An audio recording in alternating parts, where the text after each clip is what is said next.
Sepertinya bakal ada pemain baru di dunia kamera Micro Four Thirds. Tapi apakah bakal bisa bersaing?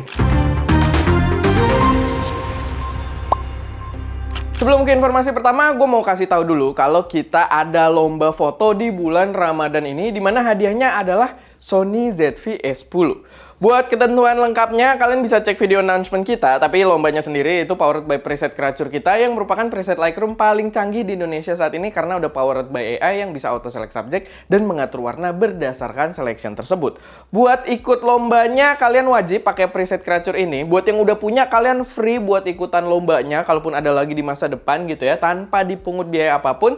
Tapi buat kalian yang belum punya, kalian bisa beli pakai kode voucher lomba foto buat dapet diskon Rp300.000. Informasi pertama, ini ada Logitech yang ngasih teaser kalau mereka bakal luncurin kamera dengan sensor Micro Four Thirds. Dan nggak cuma dengan sensor Micro Four Thirds ya, karena kalau kita lihat dari bentuknya sendiri, dari teasernya, itu ada mulut mountingnya yang berarti dia menggunakan kamera interchangeable lens. Tapi manage ekspektasi kalian karena sepertinya ini cuma kamera live stream doang. Berada di jajaran Logitech Mevo yang sebelumnya juga udah pernah ada. Cuma sebelumnya kan dia nggak interchangeable lens, sekarang jadi interchangeable lens. Mungkin bakal cukup menarik, tapi karena penggunaannya yang spesifik dan gua jarang banget bikin live stream gitu ya, mungkin kamera ini bukan buat gua. Kalau kita lihat di fotorumors.com, bahkan ada bocoran foto produknya sendiri yang kalian bisa lihat. Dan kalau kita perhatikan, itu lumayan mirip dengan kamera live streamnya Yongnuo konsepnya. Jadi ya, kita tidak tahu akan pasarnya kuat atau enggak di Indonesia. Karena yang Yongnuo-nya sendiri itu udah agak lama dan tidak pernah masuk pasar Indonesia. Cuman Logitech harusnya cukup kuat sih secara brand di Indonesia gitu ya. Tapi ya, balik lagi, kita tunggu aja. Karena infonya bakal dirilis dalam waktu dekat, di mana tanggalnya itu 19 Maret. Yang berarti cukup besok aja kita lihat. Next, kita masuk ke jajaran lensa Viltrox dulu. Karena ini infonya semakin menarik dan kalian nggak boleh sampai kelewatan karena barangnya makin racun banget, parah. Jadi mengutip dari Sony Alpha Rumors, Viltrox itu habis mengumumkan beberapa development lensa baru di mana di lab series mereka itu dirumorin bakal datang di lab series mereka itu kan sebelumnya rumor yang bakal datang itu di 135 mm yang gambarnya udah mulai bocor di mana-mana. Tapi ternyata bakal ada juga 35, 50, dan 85 mm. Cuman gambarnya belum ada karena masih dalam masa development juga. Tapi buat yang belum tahu, LAB atau LAB ini adalah flagship series untuk full frame Sony dan Nikon. Jadi kayak Pro Series-nya APS-C, kalau di full frame dia namanya LAB atau LAB. Jadi gua rasa bakal makin komplit pilihan kedepannya buat kalian pengguna full frame juga. Tapi gua request ke Viltrox, tolong gitu ya, bikin super telenya juga. Karena di sini dari angka yang terlihat tuh masih angka-angka yang cukup common gitu ya. Dan gua butuh banget Viltrox keluarin lensa tele. Buat birding, buat wildlife, gua yakin mereka bakal memberikan kualitas yang gokil banget. Suara gua kok lama-lama hilang ya. Tapi ya itu, gua requestnya itu dari Viltrox. Dimana selain itu mereka juga ternyata kemarin di pengumuman ini, kalau kita lihat di artikelnya si Sony Alpha Rumor ini, mereka bikin lensa full frame cinema dengan nama Viltrox Luna 30-300 mm T4. Dimana ini lensa zoom cinema yang menurut gue unik banget ya, 30-300 mm gitu. Zoomnya 10 kali lipat. Udah kayak HP-HP flagship gitu ya. Tapi ini lensa cinema.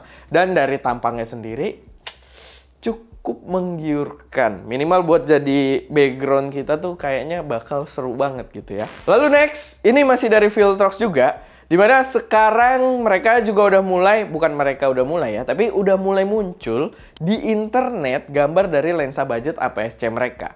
Ini adalah Viltrox 56mm f1.7 yang infonya kalau kita baca di artikelnya itu bakal dijual di 899 yuan, bukan US dollar karena itu harga yang mengerikan. Kalau US dollar, yuan. Dimana kalau di USD-nya katanya itu di sekitar 125 US dollar, atau kalau kita konversiin ke IDR itu sekitar 2 juta rupiah.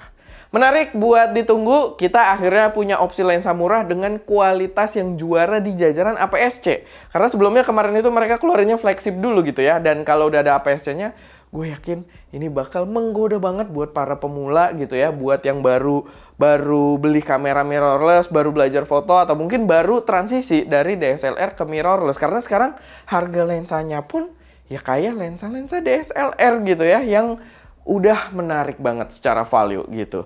Kita udah coba berbagai seri Viltrox dan so far semuanya memuaskan. Dan kalau kalian belum nonton, cek aja video-video kita yang bahas lensa-lensa Viltrox. Lanjut lagi, ini ada informasi yang udah banyak ditunggu orang-orang juga, dimana Fujifilm X106 atau X106 itu udah diluncurkan di Indonesia. Jadi kita tinggal tunggu aja gimana cara ikutan buat PO-nya. Dimana harganya itu udah diumumin, harganya menurut gue masih cukup make sense di 27,999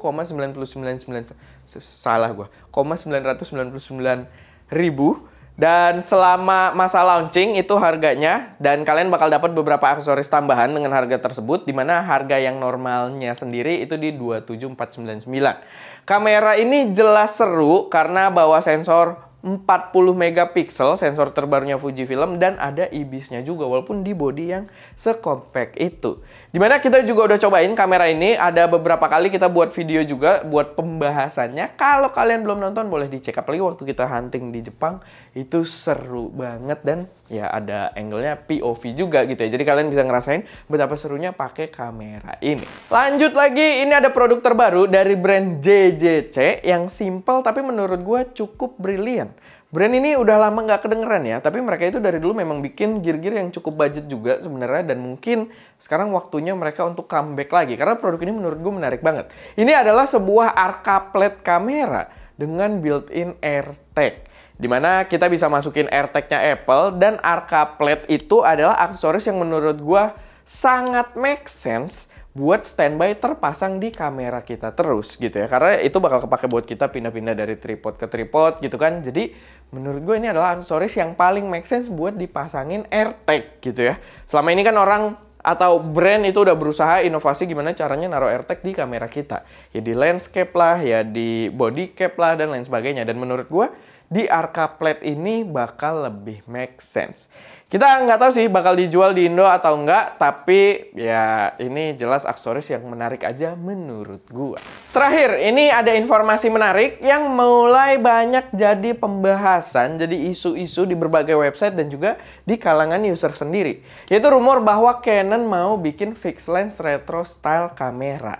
Hal ini didasari oleh sukses besarnya Fujifilm X106, dan gua sih sebenarnya setuju-setuju aja karena terbukti kamera fixed lens itu asik banget buat dipakai gitu ya, apalagi kalau kalian kayak buat nge-street fotografi gitu ya, street fotografi, atau ya sekedar mungkin journalism fotografi, dimana kalian bisa bawa kamera kemana-mana untuk point and shoot aja gitu dengan cepat. Dan sebenarnya buat gue pribadi nggak harus retro juga ya, walaupun itu menambah value tersendiri yang emang cakep juga. Cuman kayak selain si X100 ini, gue juga demen banget sama Ricoh GR3 gitu, yang kurang lebih kalau dari penggunaan gue merasa mirip-mirip gitu. Jadi terlepas dari tampangnya yang retro atau enggak, tapi fixed lens small compact kamera menurut gue itu menarik banget.